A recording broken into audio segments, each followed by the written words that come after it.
Native Congressman Paul Tonko lives in Amsterdam. He spent much of today touring flood damage in his district. Congressman, thank you very much for your time. Oh, my pleasure, Liz. It's good to join you and your viewers. So tell us what you saw today. I saw some footage out there of the stockade. It looked like the water was receding a bit. What can you tell us? Well, you know, the tour just made you so aware of all of the loss, the destruction, the devastation, the heartache.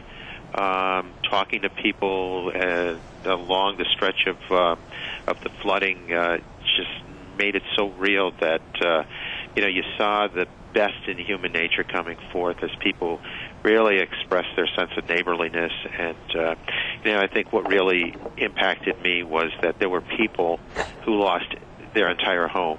Their home was swept away, and they're out there, either part of the workforce or volunteer force, responding on behalf of their community to get things done.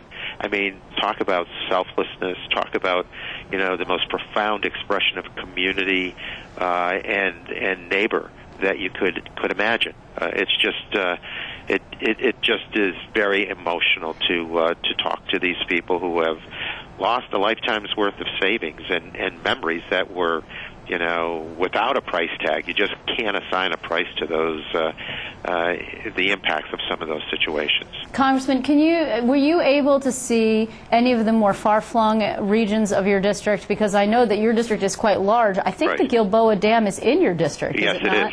Yes, it is. Were you able to get up there or no? No, we didn't get that far, but we got into the command center with the assistance of, you know, of some of the emergency personnel. But at the command center saw just a number of things that were happening, and obviously they had all the recordings of the aerial views, and certainly you know, witnessing what's happening in Esperance, for example, being in Amsterdam, my hometown, where, you know, a historic site, a landmark treasure in the community, was literally having its wall torn away by the force of the water, and you know, just witnessing the impact on small business and homes and you know, neighborhood treasures. It was just a severe impact, and just tells you how much we need to do now in order to respond to those who have suffered from the damage incurred. Yeah, let's talk a little bit about that in terms of response. I mean, obviously it's going to take quite a bit of time. FEMA is now involved, but, you know, this is coming at a time when the state is really strapped for cash, and the federal government, I mean, you and I have had this discussion on this show about the debt limit, cutting spending, the deadlock down in Washington. I mean, you've even got some Republicans saying, I think it was Cantor who said, if you're going to spend for FEMA and storm restoration, you got to cut it out of some other part of the budget. Well, you know, I think that we just have to come to grips with this and understand that our budget and how we put budgets together at whatever level is a statement of our priorities. And I would challenge anybody to suggest that this is not of the highest priority. These are life-threatening situations. There is an obvious public health factor, a risk to public health that you can detect just from visiting the site. And I have to say, if there's been any message that I received throughout the course of a very long day today in thanking people for the work they're doing and embracing people who have lost much here, the constant theme has been how well people are working together. The President's emergency response leaders and the FEMA team from the federal level, the Governor Cuomo and his team and the state agencies, all being, you know, all given high marks for the cooperation, the coordination, the collaboration, all with the local officials and volunteers. And all of that is working well. We toured with public officials and everyone, and I don't imagine that there's a partisan expression here. Everyone is concerned about the human factor, the loss of property, of life savings, of memories here, pieces that are important to people, documents important to communities. These are the things that I think should drive the prioritization of how we invest in our communities, and I would defy anyone to suggest that we don't invest here, and that will be my message back to Washington. We've been working with the governor and the President's team stressing, all of us agreeing that we need to maximize the effort we can make here in responding to this major disaster. And we want to leverage the greatest amount of resources that are justifiably due here. Congressman, and we're in agreement there. I'm sorry, forgive me for cutting you off. I just wanted to ask, do you feel that this took some folks a little bit by surprise? I mean, it looked like from all the models that we had seen that this storm was going to impact downstate more severely than upstate, and so we saw a deployment of resources down the thruway. Instead, what you see is flooding upstate. You're seeing flooding in places where we never saw flooding. Vermont is underwater, parts of it. Right. I mean, you've just never seen that before. Well, just the documentation now of the amount of rainfall that was realized in the Catskills, in Schoharie County, southern Schoharie County.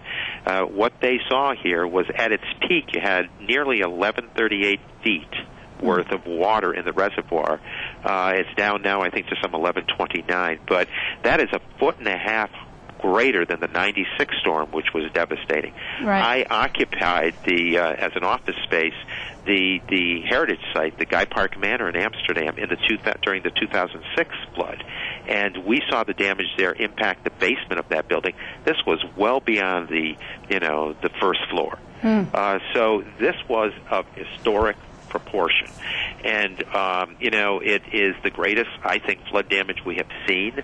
And many people, like those older than me, and certainly myself, can attest to the fact that this is the worst flooding we have ever seen in the Mohawk Valley area. But you are satisfied that the response, that there was nothing more that could have been done, that the response and the preparation with the focus of New York City instead of up here was just there wasn't any other way to prepare. We had no way of knowing it would be this severe. Well, a number of people have said, look, the tributaries were at a tremendous flow, historic largest flow. Right. And, that does impact. I mean, it was Mother Nature pounding away. We will review all of the efforts made by various groups.